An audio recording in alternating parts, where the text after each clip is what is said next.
You may have been among the viewers that contacted us about your unusually high power bill after the recent deep freeze. We spoke to Dominion earlier this week, but today I had the chance to ask a heating expert about his thoughts on why those bills are so high.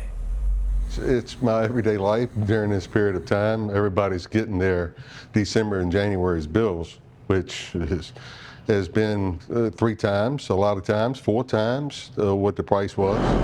If you're in the HVAC business, your phone has been ringing a lot lately. Every single day I've had people calling because they've run out of propane and think they don't have no heat, and they've never used that much before.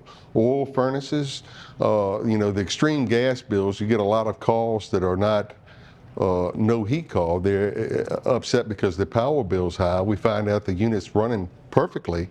It's just because of the extreme cold. James River Air Service Manager Thomas Pugh has seen a lot over his more than 3 decades of work, but nothing like the past few weeks. Customers calling certain something is wrong because their power bill just can't be right, even if they're not exclusively on electric. Propane people and the natural gas, all these bills have doubled and tripled. This is something that is common. Everybody's upset. While Dominion Energy imposed a rate hike in January, all home energy sources have seen steep price increases, especially oil. If you've got a standard home, if that furnace runs continuously and has got one gallon nozzle an hour, that's 1 gallon of fuel gone in 1 hour's time. Think about it.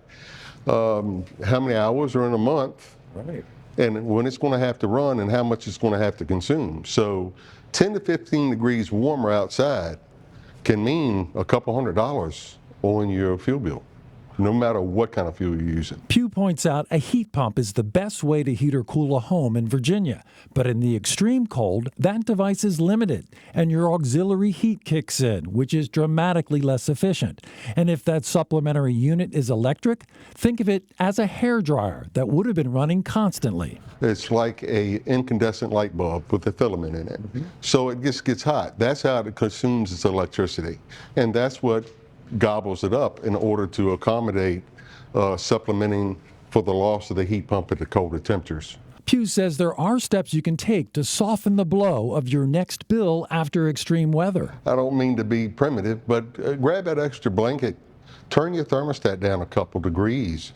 Also, a humidifier is a great asset because you don't get the evaporation effect. You got to remember at these times, your unit's running, it's drying the air out. Anything that you do have moisture content on you evaporates, so you even feel colder because of the cold temperatures outside. A humidifier is a lifesaver.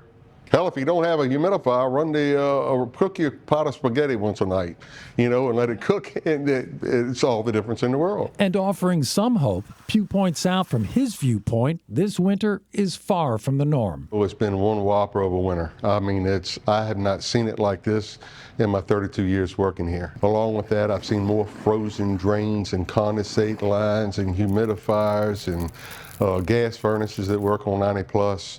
I mean, it's things that happen when it's cold. It's far from the norm. Far from the norm. So get those spaghetti pots a-cooking. Yeah. You really need that moisture. It's I didn't think about what a difference that would make. And most of us can, if we don't have one, boil a pot of water, whether you put spaghetti in it or whatever. Exactly right. He says there's a 20% difference in the humidity of the air outside, which is already low. Yeah. To inside your house can be down in the single digits, and you'll feel very cold. I had no idea. You're here.